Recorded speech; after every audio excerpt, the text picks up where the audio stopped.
Hello and welcome to the Cinema Savvy Movie Podcast, the channel for film reviews, discussions and everything in between. I'm Chris Garner, joined with my co-host George Aldridge, and today is another episode of our midweek film club show. How Film Club works is that at the end of our main show, each week we take it in turns recommending a movie that sort of ties into what we reviewed in the main week.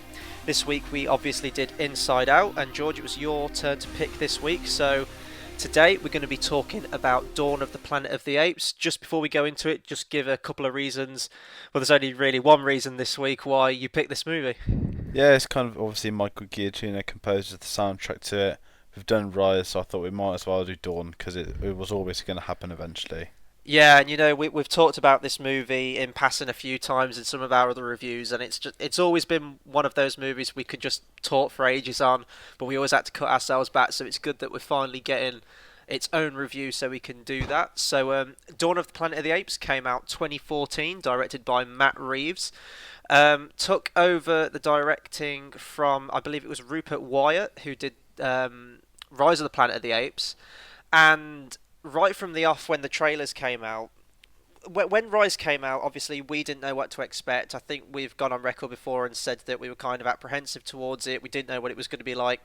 Saw that movie, one of the biggest surprises I've ever had in the cinema. I absolutely loved that film. So when we got the trailers for this one, I was sort of sold on the concept already. Like, I knew it was in safe hands.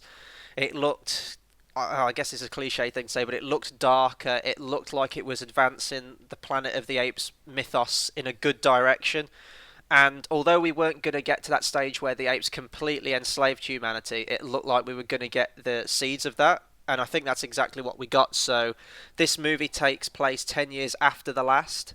And I mean, this very easily could have just picked up straight where the first one left off, but I think it's great how they give that big time jump, and they do it perfectly. Like, the opening scene shows the sickness spreading around the globe, and you get loads of audios and clips from news reports globally of this simian flu, I believe they refer to it as, and the apes rising up, and then boom, you're just straight into it. Yeah, I think with this, what happens is at the end of Rise, you get the credit scene of the neighbour who's infected at the airport. So the thing is, a lot of people saw that, however, not everyone did. So they kind of had to go over it, and the way to do it, you have an opening credits, people get the gist of it, and they don't have to fully pay attention. So that helps a lot. And then when it cuts to the future, it's just a really good way it's done, where the humans are enslaved together. The apes genuinely don't understand what's happening. They think they've all murdered each other. So you've got this really good dynamic going into the start of it, and you get a lot of the themes of the film spreading out from that. So I really like the way that they organise it all, and the time jump, as you said, is perfectly done. It's hard to get stuff like that done right, but they're one of the best ones for it. And like you were talking about, the sort of human group and the ape group, which is what we'd expect. What I like with this film is that this came out at the time, sort of like you get your big summer rush of movies, your big sort of like popcorn shoveling action movies, but to me this one was a smart summer action movie to me, because I really like the dynamic of the humans and the apes. Really, when you look at it, neither faction is at fault. Like, both are just trying to survive, and they're trying to find this sort of like link between them where they can survive and coexist together without harm. But obviously there's always going to be tensions fraying, and it's not like the humans are the antagonists in this movie, because obviously we get I'd say one of the best on-screen villains we've had in a long time with Cobra later on. And I like that they have moral grey areas to both sides in this movie. Yeah, and that's what's really effective, because on each side, so the humans and the apes, obviously you've got sort of Caesar, you've got Jason Clarke, but then you've got your Cobra, you've got your Gary Oldman, so it creates this dynamic where there's evil on both, there's good on both, and setting that up going into the film. And it kind of sums up when there's the jackass, even within the humans, there's the guy like, oh, it's all these apes' faults that all the humans are dead. But then you've got another woman defending them, saying no, it was the scientist that tested on the apes. So the whole film, there is always this tense dynamic going on between every camp there is. And I really like how they do it, because it doesn't keep it dark, but it kind of keeps you on your feet. And although it's partially predictable, some of it, when one or two things will happen, you really don't know what's going to come next. And I remember at the cinema when I first saw it, I was kind of like, wow, and I was so like, not just happy, but the fact that there was, as you said, a smart film in summer. This was mid-July, bang on in the middle of summer blockbuster season, 2 weeks before Guardians, 2 weeks after Transformers. And the fact that it made as much money as it did is a fantastic achievement in itself as well. But it just proved that audiences, they can deal with these films and they enjoy these films. It's really, really well received audience through audiences and critics alike. And I just love this film in general, but Mm. it's just the whole thing, and it's the way they develop the characters. Although there's only a few from Rise that make it into Dawn, the way it's done is just perfectly. Yeah, and I remember seeing this in the cinema, and you're right. The audience I saw it with just loved this movie. They were with it every step of the way. And we said this with Rise, so I think this gives credit to that movie. The concept itself is very ridiculous, and this could have very easily been sort of like the Tim Burton Planet of the Apes, where it's just ridiculous. Like, you're just laughing at it. Like, there's never that suspension of disbelief between the humans and the apes. But with this, probably because like the more realistic tone to it, it just feels a lot more grounded, and because you've got the emotion with it as well, I just think audience accept this a lot more. And as it is, this could be like this sort of Empire Strikes Back of this trilogy, because it is shaping up. If the third one is great, War of the Planet of the Apes, it definitely will be one of my favourite like modern trilogies in cinematic history. I would say what they've done with it is flawless. So, if we go into it a bit more now, we'll sort of look at the characters and stuff. So we'll start with the apes. We'll kick off with Caesar. Um, Caesar just stole the film from the first one, and then in this one, even more so. Like, I love his leadership mentality. I like that we get to see this whole society of the apes, and they've created their own civilization. We see all the different groups of apes have their own role. Like, we see Maurice, he's like teaching little apes like at a school, like the alphabet, stuff like that. And again, we see how respected Caesar is as a leader. We get some of the apes come back from Rise, like Rocket, who doesn't get much to do in this movie, but I like that they included them in there because you still have that development from their relationship from the first one, where Rocket was originally the alpha male of the group and then Caesar took over. But there's that respect between them. And the fact, what I love in this movie more than anything is that for like the first 10 to 15 minutes, it's just the ape sign language. Like, with this time jump, they could have very easily have just said, oh, let's just have all the apes speaking. And they obviously do get lines in this, but I like that they still cut it short a little bit. They haven't gone all out the classic old school Planet of the Apes just yet.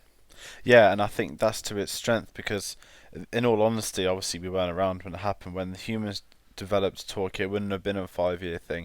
It would have took years and years and years. And I like the fact that it's the older apes that do this. Okay, it's natural order. People speak better than the younger people, Mm. but it would have been, as you said, very easy for them to give everyone their scripts. But in fact, they keep it to sign language. They only speak when they have to, and when they're speaking, it's almost baby language. The way they write, whereas I think Morris is like the wall with the rocks and stuff is kind of like ape, not kill ape. So Mm. it's such a basic language, but the fact that they're picking up on its quality, and it's when they time it in where the humans are shocked and they string enough words together to kind of shock the whole nation. And it's again every single time they speak, it's powerful, and that's exactly the same you get in the first film. Like the fact they continue that, and it was very easy to milk it, but they don't. Yeah, and with Caesar as well, we've got to talk about him. Andy Serkis is just the goddamn man. Like, what he's done with his career and like the roles he's taken on. Obviously, he started off with Gollum in the Lord of the Rings movies, and it was just sort of, oh, that's just like a guy, like a weirdo in a scuba diving suit, just crawling around on the rocks. What the hell's he doing?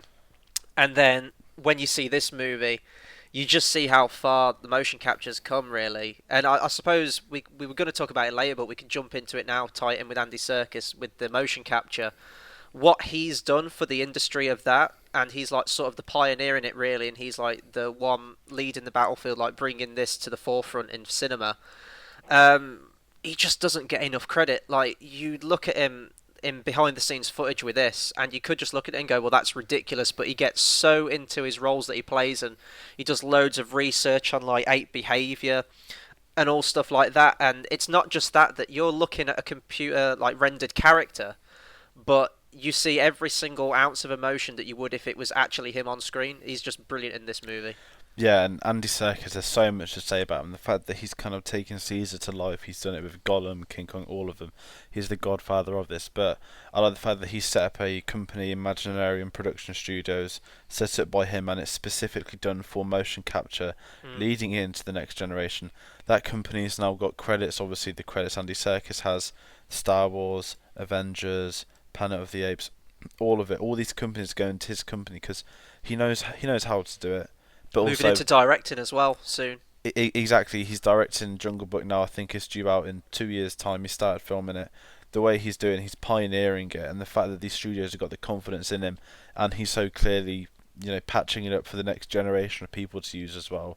I mean, it's a fantastic studio company, and what he's doing with cinema is amazing. But with Caesar, this is kind of like his thing now.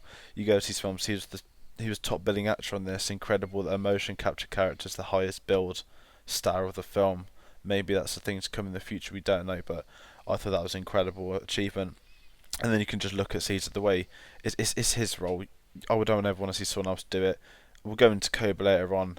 Incredible, but I Mm. think Circus he's the man, and it's a very different performance to Rise because when you're in Rise, you've got the really young Caesar. He's energetic. He's almost the kid. I quite like the fact that you've got the father in this, where he's tough. He's trying to stick the community together, and every step he takes, you can kind of like understand why he does it and what it's all for. And I think it kind of builds up. But it's just incredible that we can look at something on screen. I mean, the opening shot of his eyes, where the Oh extreme yeah. close up, you see the wrinkles and stuff, and it's just like outstanding to think that that's done off a computer compared to some of the stuff you see 3 4 years ago, and it's better than like 200% of the stuff that comes out today. Mm. It's ridiculous. I like Interstellar, but everyone knows Dawn of the Apes should win that Oscar, just like Yeah, it was robbed. Rise should have in 2011, not Hugo. So when War comes out, hopefully they get a few recognition awards, but it's an absolute shame it's not being credited by the Academy. Thankfully, Empire Awards gave him Best Actor and a few great things. It's great from Empire, but it's about time that the BAFTAs, Oscars got their heads together and accepted the fact that the motion capture is a thing that's going to stay. It's important. Yeah, I completely agree with that. It was absolutely robbed at the Oscars. I was almost shouting at the screen like, "How the hell did this not win?" And again, it's that suspension of disbelief. I mean, every review I seem to talk about CGI versus practical effects, but this is one of the films I would argue where this wouldn't have worked if this was people in makeup. It just wouldn't. You look at Tim Burton's one, the makeup effects in those films were absolutely phenomenal. They were brilliant. They looked realistic, but that suited that tone of the film.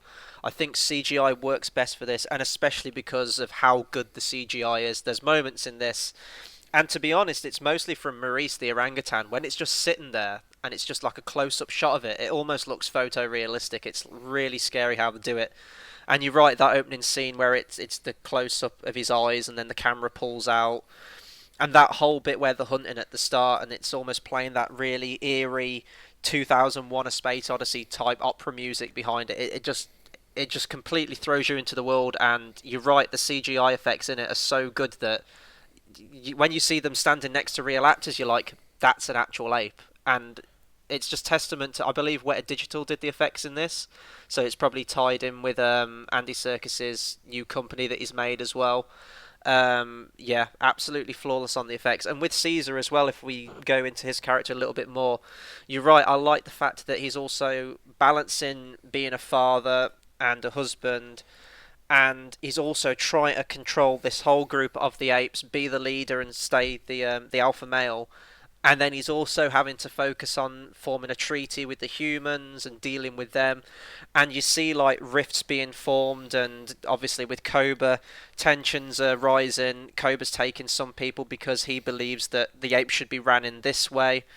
And I guess we could move into Koba now. I like the fact that you see the first one, and it's just like, yeah, he's the villain. Like he's the cut up one, he's the scarred one. He's got like a dead eye. He's obviously the villain, but that moment where he goes human work in this film, like he's not a two-dimensional villain. Like you get his backstory and you understand why he has this difference in opinion to the humans. Obviously, he was tested on all his life, kept in cells. Caesar had a much more nicer upbringing with James Franco's character in the first one, and I really like when they do that with the characters, where you can sort of see the moral grey area between the two. Yeah, I think with Cobra it was fascinating because you always knew he was going to turn evil, as you said. But it's when they're having the argument and he's pointing to every scar, human work, and he's being this gravitas. You know he's going to go evil in this, but you really begin to sympathise with him. And although his actions are wrong, you can look at his perspective and think, if that was me in that situation, you'd be evil. And it's the fact that you're right, Caesar was a very fortunate. He had a great upbringing, A few of them middle ground had good, had bad. So it's the fact that you've got these ultimate dynamics on their heads together, and you just know that they're going to collide over something in the future. And when it comes, I mean, I think you said earlier, Caesar was like the main guy in this. I thought Tony Kebbell steals the show as Cobra. I mean, Mm. I went in waiting for, this is going to be the Andy Serkis film as it was, but I came out literally there like Cobra. Oh my god, it was so well done. And I mean, he's definitely right. He's one of the best villains I've seen in bloody years. It was so good, and it's just everything about him. How brutal he is. The fact he just kills one of the kids of one of his old ape mates. Yeah. It's all of it. He is brutal. Every time he comes on screen, I mean, mate, it's an ape on a horse with a machine gun and two arms. Do you know what I mean? He was great. Every time he's on screen, I want to see more of him, and it's the same with Caesar. I think those two just they're in their own world, and it was so well that they didn't just focus on Caesar. It would have been a very easy choice to do that. But I like the fact that you're introducing these bigger up ape characters, and maybe, obviously, Cobra won't be in the third one. Mm. We're wondering if we'll get another one or if it focuses on his son. But the way that the film's been written and made, it's going to be a perfect trilogy if they get it right. And he's just, as a villain, as a character, it was it was a fantastic one, and I'm happy that they were used him right because it could have easily just been a two-dimensional villain, but Mm. it was perfect. Yeah, and I'm gonna get to that apes on horses scene later on, so I'm glad you brought that up now.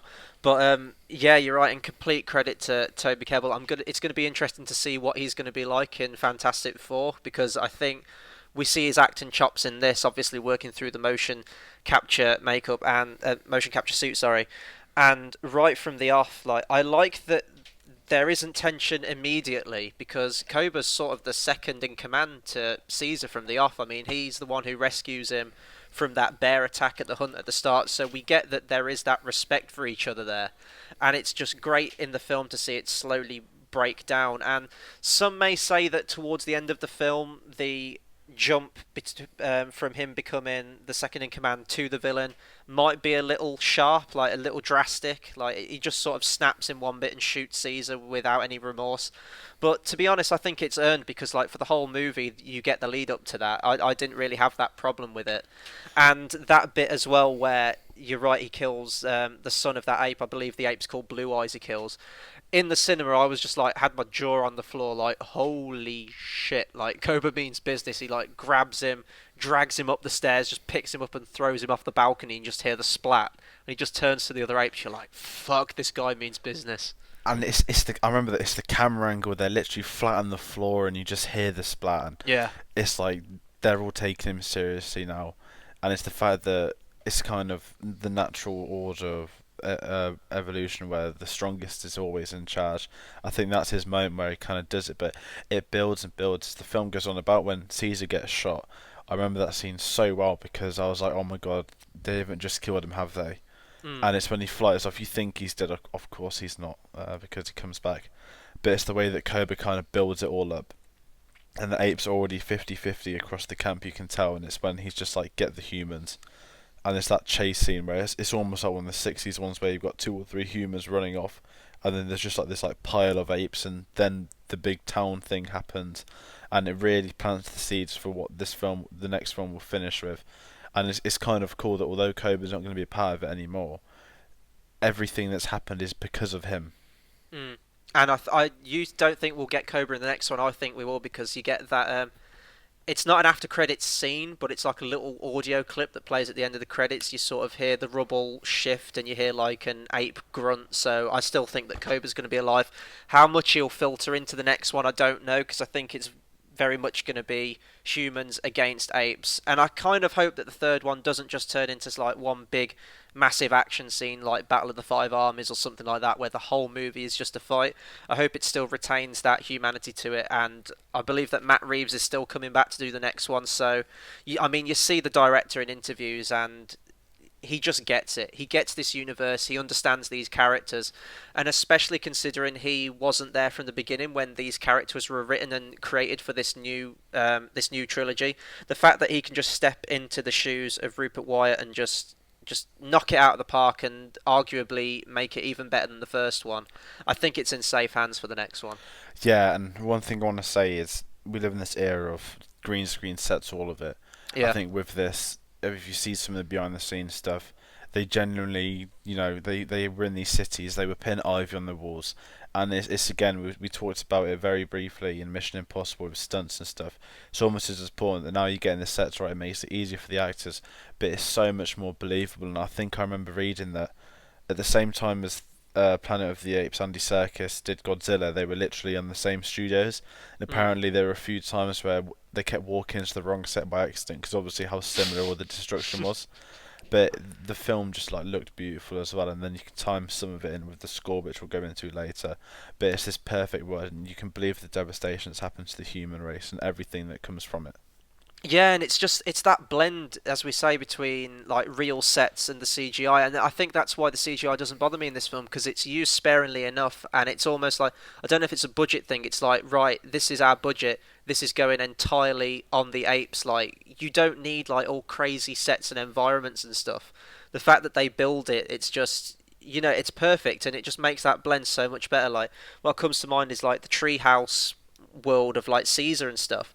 Sure, from like the overhead shots it might be a little bit of CGI into it, but when you get in there it's like a real place, and it feels lived in, it feels dirty, it feels like it's very grey and grim, lots of rain and mud and everything, and it just adds that quality to it so that when the humans like show up you get this sense that this is the ape world, and then you've sort of got like the crumbled overgrown city for the humans because that's the location they're used to. And if we may as well get into the humans now because we haven't got that much to talk about.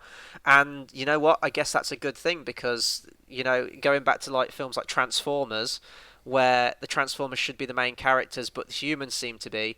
This keeps the focus on the apes, which is exactly what it should be. But you obviously need that human element with it because that plays into all the themes and the story of it. So we'll kick off with probably our main character of the film, which is Jason Clarke. I think he's an okay lead. Obviously, the lead is Caesar, but if we're going with the humans, I'm not sure I like his character as much as James Franco from the first one. But I think that's probably because in the first one it was a much more personal story of James Franco and Caesar as he's raising him almost like a son. With Jason Clarke, he's just sort of the goody two shoes, like sort of like Superman esque. Leader of the humans really. Like he'd never do a bad thing. He's always the good guy. So he's a great actor, Jason Clarke, but I just think his character is a little perhaps underwritten. Yeah, I think with his character, it's almost a placeholder because we all know we're going for the apes, so it's getting the humans right. And I think with Jason Clarke, the way he's done, he's an alright actor and stuff. It's definitely his best post-apocalyptic film. Mm. Um, Oh yeah. but it just felt like right place at the right time. He's kind of there. He's pulling the strings just so we can see the human side of stuff. Where they just want to mirror Caesar by having him with his family. He's lost someone just like the apes have lost people. So it's one of them where, in all honesty, I don't think he's too important to the plot. And I think you could have any actor in the world do that. But he's kind of likable. But it's just the way he's written. They write a 2D formulaic character with him, and then it's you run off that. But I think they kind of know that because he's not the main guy, no one's really too bothered. Then we'll look go into Gary Oldman in a bit as well. But with Jason Clarke, he's just kind of there. It's like he's all right, if you know what I mean. I weren't too bothered about him. I weren't too bothered if he got shot. But there's one or two moments, but it's just one of them where we're here for the apes. Yeah, I mean, he keeps the plot moving. He's there for the necessary scenes, and there's that really awesome emotive scene where they pick up the body of Caesar after he's been shot and taken back to the Caesar's original house from Rise, which is a really awesome callback scene to that first movie, and he gets some nice scenes there. I mean, he's serviceable to the plot, but every time he's on screen, it's just like, can we just get back to Caesar because he's the character we care about? And then with Gary Oldman, now I want to talk a bit about Gary Oldman because when the first trailers came out, it really made it look like Gary Oldman was going to be our main antagonist of this movie. We knew that Koba was going to like feature in it, but in the whole trailer we just see like Gary Oldman like shouting. He's shouting through megaphones. He says like a line like "they're animals," like, and it looks like we was going to get a very stock bad guy, like just cliched antagonist for this movie. But then when you see the movie, it's like, well, not really. He's just sort of a guy trying to keep the whole human group together. Like, he's doing the best he can. They haven't got power. He's trying to find a way to get power back to the city to try and restore a bit of their old lives to their new future environment. And there's that great scene where they finally do, and his iPad light powers up, and then he gets to see the picture of his family again, and he just breaks down. And that's probably one of my favourite scenes in the film. It's just such a nice little character moment to a character that perhaps we didn't need any character for, but it's just nice that it's in there. Yeah, I think I remember that scene as well because when it comes on, it's almost the Matthew McConaughey shot from Interstellar where Mm. he's kind of flicking through and he's just like balling on the set. And with Gary Oldman, it was a good one because when he got cast, I was so excited and stuff. He was in all the trailers, but in a way, I like the fact that by milking him in the marketing, you kind of forget about Cobra. Because if Yeah. you'd have had Cobra in all the trailers, I think he was in one of them, but must have been the final one.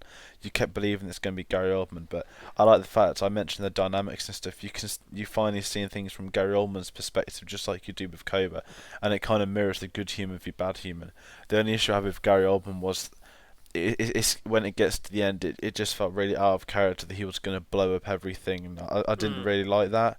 But I think they kind of used that. That's just like a natural. We want a big finale let down bit. But it was interesting seeing him because you're right. He bands them all together. He gets the power. He does all of this, and he's genuinely trying to do good. They talk about the apes and says, you know what, we'll give you an extra day or two to do it before we come in. You look at it from his perspective. He of course he wants power for the city. He's willing to use his army for it. Then that plays with Cobra, who Cobra sees the guns and uses it for personal gain. And I quite like the dynamic he has on screen with Jason Clarke. And there's a terrific scene of when sorry, not Cobra, Caesar comes on a horse and he does the grand speech, and Gary Oldman's just like Mm. shits himself. Yeah, and I guess if I was going to bring up a problem with the movie, it probably would be just sort of the humans overall. I don't think they're bad, they're not irritating or anything like that. I just think they're perhaps a little bit underdeveloped, underwritten, or just sort of stock, but they're serviceable in the film completely. I mean, you can't go wrong with Gary Oldman being in the film. He's just awesome, and he just the scenes that he's in, even though he's not in it all that much, he just knocks it out of the park. The one human I do have a problem with, I don't know the actor's name, I don't know the character's name. It's just that one dick who does everything wrong and just stirs shit between the humans and the apes. Like they say, like don't point a gun at the ape, so he points a gun at them. It's like don't bring a gun into the camp, so he brings a gun into the camp, and then he wonders why everything kicks off when the apes like get pissed off and like take the humans captive.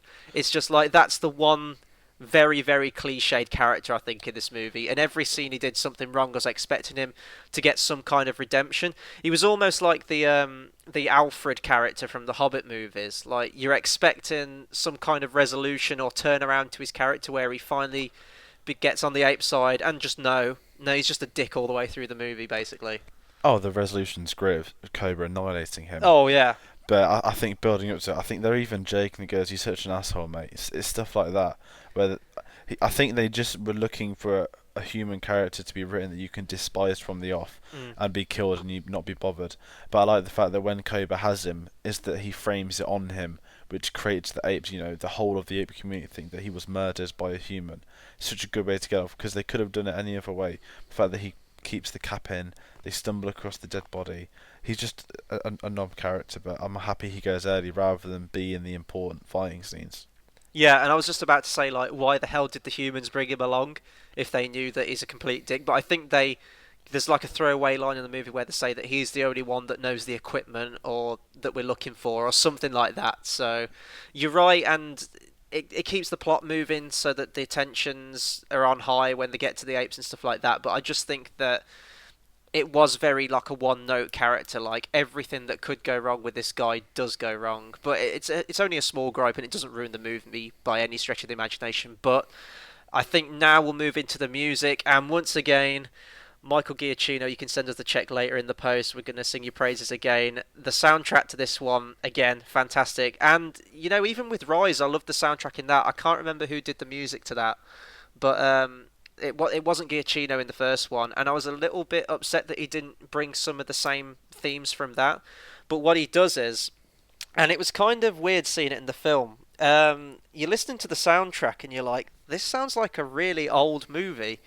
And then I go, hang on a minute, he's either bringing a theme back from the original 60s one, or he's creating his own soundtrack with that similar sound. Like, there's weird sort of xylophones and like a bombastic marching brass tone to it. And at first I was thinking, like, this doesn't fit the movie. But then when I realised that this is like a throwback to the original, I thought that was a really neat thing. Like he didn't have to do that, but the fact that he did it was brilliant. Yeah, and I love this. When I saw it at the cinema for the first time, it's when Cobra's going towards the Yeah. town to settle up. It's when you get the little block bits, and what happens in the original. Because I'd say the first half of it is literally them walking around deserts and stuff for humans. It's the same xylophonic sounds, and I love the fact we were saying in the Mission Impossible review that he takes these classic themes, use bits and bobs, puts it in his own way, and again he does it. Another so simple but powerful measure, and it was so nice to see it because none of the old ones, Tim Burns didn't use it, Rise didn't use it, and it was just a nice call. It wasn't important, it was a bit bizarre, but it was this. It's a good reference in itself, and it kind of suited the tone. It's almost Koba having his own theme whenever he's about to do something. But it's an incredible soundtrack. I mean, this must be at least like the eighth or ninth thing we've spoke about him in the past like 2 weeks or something mental like that. I know this week definitely for sure. We've spoke about him all the goddamn time, but he's doing so many scores recently, and I'm sure he'll probably come back and score the third one as well. And if he brings the same themes back, that's good with me. And it's nice that he does use those old themes as well, and he sort of pays a tribute to those old soundtracks. So I think that's good as well. I guess we'll sort of close out our review now with like any favourite moments or any problems that you have with the movie. Do you want to take this one first? Yeah, I'll do the negative first because it's only one bit, and I kind of said earlier, it's just the Gary Oldman stuff where he blows Yeah. up the thing at the end. It just felt very formulaic, very much like the Wolverine. Not as bad as that, but it's kind of like we need a big finale. Let's blow it all up and have their battle on fire. And Mm. it was a bit of a shame because don't get me wrong, I love this film, but it's one of them that if you can take away that scene, you can keep Gary Oldman for another film, and you can still have a tense battle with the apes. I just kind of felt like they wanted an explosion for a trailer moment or something like that. But that's the only negative thing I've got to say about it. Yeah, and I'll kind of agree with that.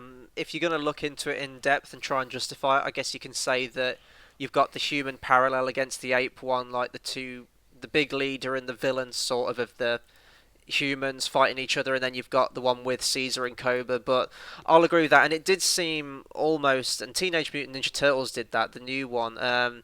We've always got to have like a big tower falling down at the end when it's blown up. Like that was following Amazing Spider-Man, I believe, and it seemed very similar to that to me. But I'll agree with that totally. That it almost seemed like that would be the ending if they'd have gone with the whole thing that Gary Oldman's like a stock bad guy. But the fact that he wasn't up to that point, and they did a great job with his character, they kind of just cheapened him at the end, I think. And you're right, it would have been great to see him come back in the next one, but I think what they're going to do with, and they may carry on past three. In fact, if it does make loads of money, I'm sure they will. It seems like they want a new human cast each movie. Like with the ending with this film as well, where Jason Clarke's character just sort of looks at Caesar. They have that mutual respect.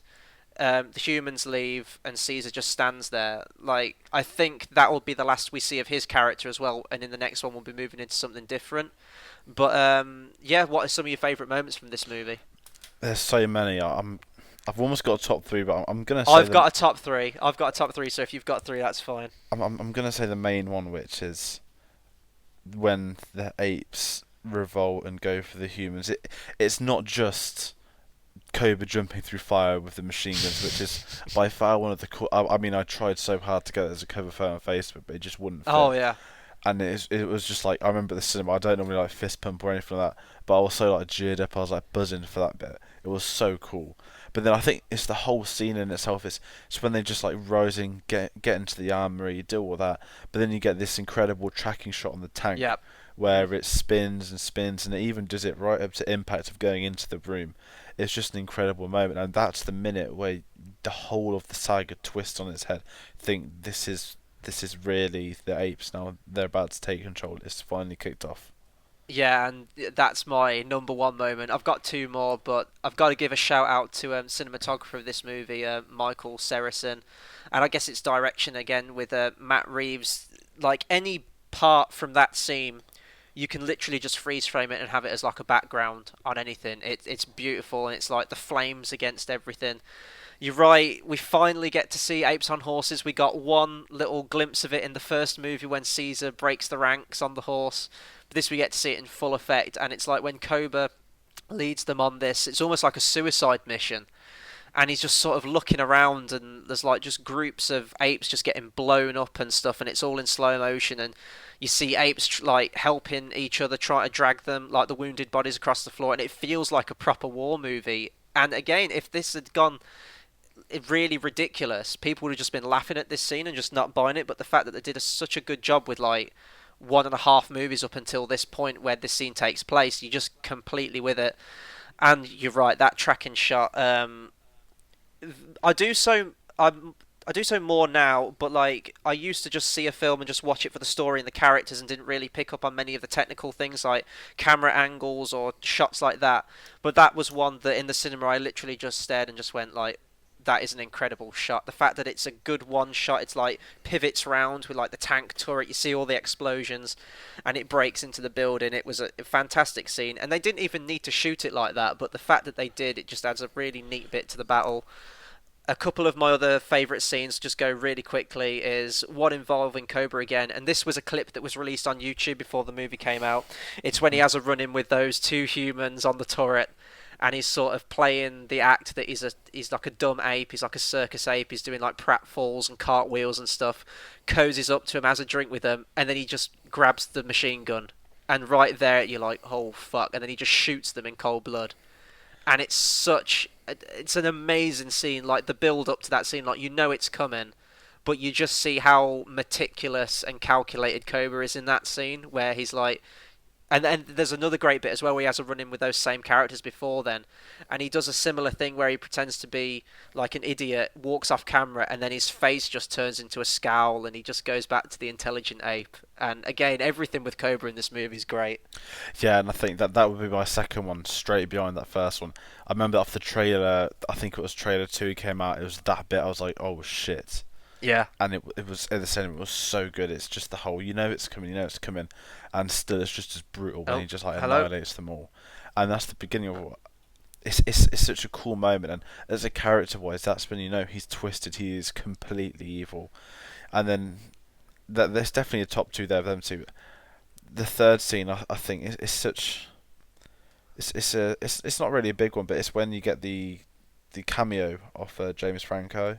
Yep, and that's my third favourite scene. The whole bit there where Caesar's son comes in, Ash, and they've had a very strained relationship throughout the whole movie, and it's sort of where Ash just cries and realizes the error of his ways and how he was stupid to follow Cobra, and he sort of makes up with his father, and then they go into the next room and they play that clip from the first one where James Franco was teaching baby Caesar sign language.